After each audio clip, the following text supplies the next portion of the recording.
What's up, everyone? Thank you for tuning in. So today I'm going to be covering some common problems found in the third generation Honda Accord 1986 and 1989. Nothing too crazy. If you're familiar with Hondas, especially around this era and ladder, then it's going to be some problems that's not going to be too surprising to you. So let's get this going.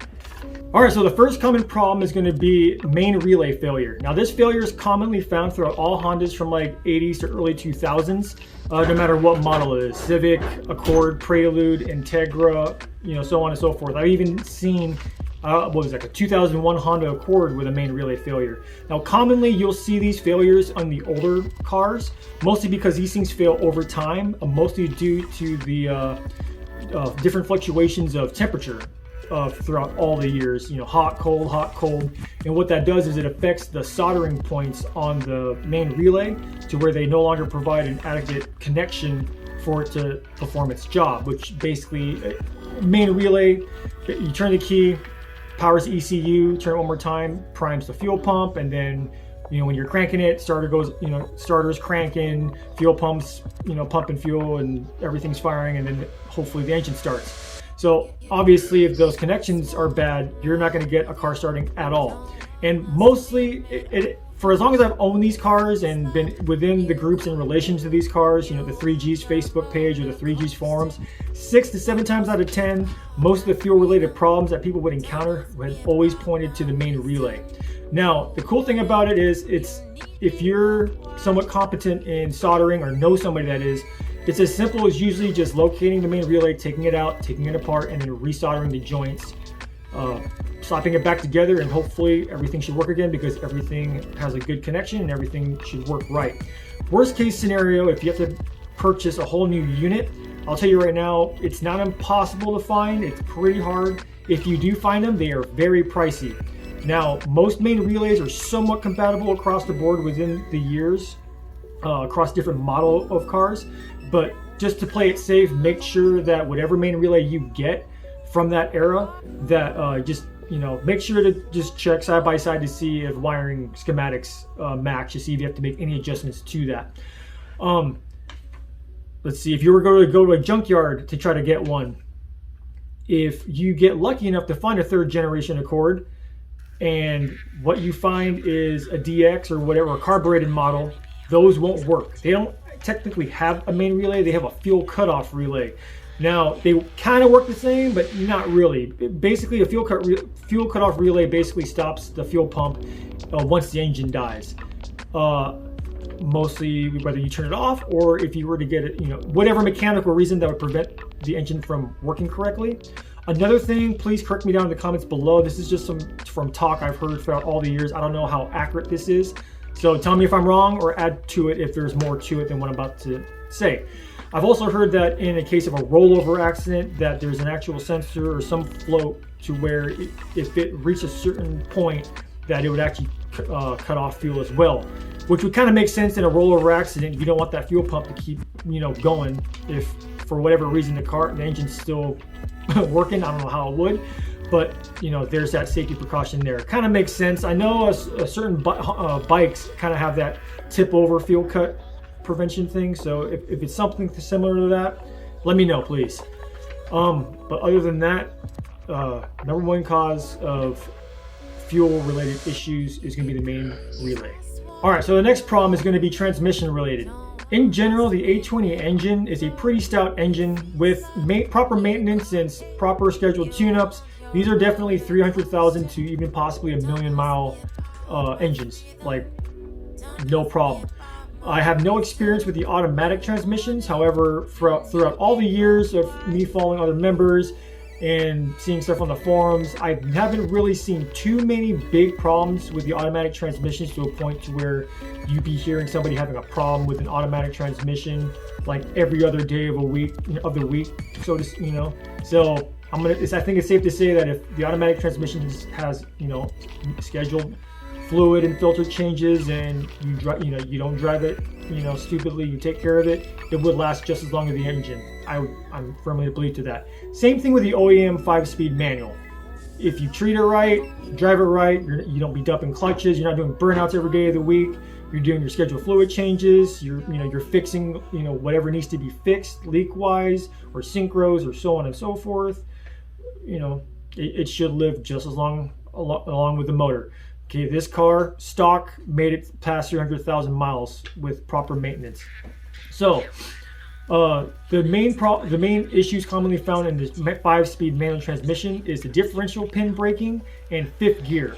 Now, as far as the differential pin, it's like glass. Mostly also commonly for like D16 stuff and some like the early B series stuff that I've heard of. They can't handle too much abuse. And as I said earlier, dumping the clutch all the time, trying to do burnouts, doing crazy stuff. All that shock to it over time, all that heat buildup, especially if you're using just old or just, OEM style manual transmission fluid. It's not going to take up to that abuse for long, and it'll break even at stock power. So even slightly above that, I've heard people breaking them as well. So some solutions to fixing that is you can either drop in like the small spleen era B series limited slip differential into it. Now, it'd be kind of weird to do that, even if you already had it, and just throw another open diff in there. I would say at least just throw a phantom grip in there if money's are, if you're pinching pennies for it. The best real good solution would just be to save money and just get like an LSD from WaveTrack or M Factory, B16, small spleen, whatever. Watch all my previous videos I do when I talk about transmission upgrades for the A20. All the information and links to everything you need to upgrade it is there. Because the next step up to that, if you're really going to build an A series for power, like serious power, would be to do like an A to B, so like a B series transmission altogether made it onto this. And as of right now filming this, there is still some R&D and final work that needs to be done on getting an adapter plate to be made. So when that happens and it's done, I will let you guys know. So next thing, fifth gear. Fifth gear normally dies due to lack of lubrication, so lack of basically the transmission fluid getting to it to lubricate it. Many reasons why.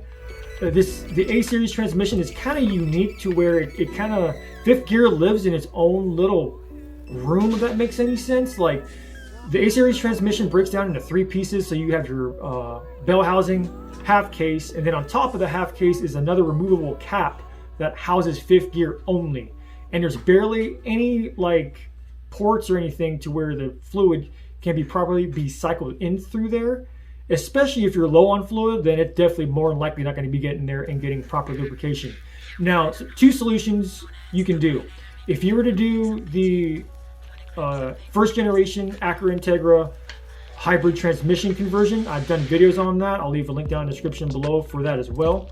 Then those half cases from that D16A transmissions actually have an extra ported hole for extra transmission fluid to flow through there. That hole is about the same diameter as the main shaft and counter shaft, so it definitely will get more fluid into fifth gear.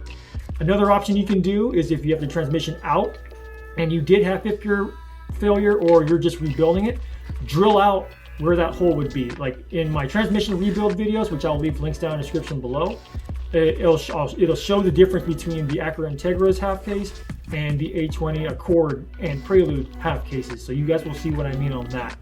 So just make sure on the 5-speed manual transmissions do not lack proper maintenance for transmission fluid changes. And if it's low, make sure to top them off. If it's leaking, be on it. So the third common problem for the A series, mostly from my experience with my carbureted hatchback and my fuel injected coupe. So for the hatchback, water pump failure. Nothing catastrophic in my experience, but for my first failure I ever had with the carbureted hatchback was the pump actually had cavitation in it. So basically what that means, over time, depending on what you use for coolant or if you're just running straight water, especially if it's non-distilled, over time, mineral deposits, rust, whatever that gets built up within that system, basically erodes the water pump, and it sounds like the pump is basically you're pushing rocks or a kind of a weird grinding noise from it. And it got so noticeable from inside the cabin that once I popped the hood, you can hear it straight as day coming from there. And It doesn't really cause too much damage. I mean, at that point, I would at least do like a transmission flush, change out the water pump, no issue ever since then. For the fuel injected coupe, I actually have a video from way back when I actually changed the water pump, and I actually had a water pump seal failure because it was draining from a weep hole. And usually when it drains from the weep hole, that it means whatever seal is in there got compromised, and that's why it's leaking from there. So then you're going to be losing, like, you know, water pump pressure and stuff like that. I have a whole video on it if you guys want to watch that. It's a whole step-by-step process of IDing that, as well as how to change the water pump on these cars. Okay, then as far as you carbureted owners go, so a main issue with the carbureted ones is that old Keen, whatever, the OEM carburetor. Sorry if I'm pronouncing it wrong. Yeah, so guys, like, it's what, 2022, it's over 30 years, and everyone's going, oh, my carb's running like crap. Yeah, that carb is, if you've never rebuilt it, I'm going to tell you right now, seeing that spaghetti of vacuum lines, like, I'm telling you right now, the easiest solution to fixing your carburetor problems is getting rid of that carburetor and just throwing a Weber on there. Throw on a Weber 32, 36 progressive if you want. I recommend throwing on the Weber 38. Personally, myself, I've gone with the 32, 36 in the past and wish I went with the 38. Is there going to be a huge difference in power making? Not too big, not too much, but like, I just wish I got the bigger one. I'll just leave it at that. So, unfortunately, like, making a YouTube channel wasn't even a thought when I did that whole conversion, so I never locked it down. I've been trying to find on YouTube some people that have locked it down, and if I do, I will send it your way for you guys to check out how to do a Weber conversion on these cars. It's super simple. Like, it gets rid of all the headache of all those hoses and stuff. At the end of the day, it's just literally like you're taking off more than you are adding. Like, it's super simple. All right, and that pretty much is about it on all like the common problems that either I've seen myself or I've seen a lot of people on the groups have like raised questions about throughout all the years.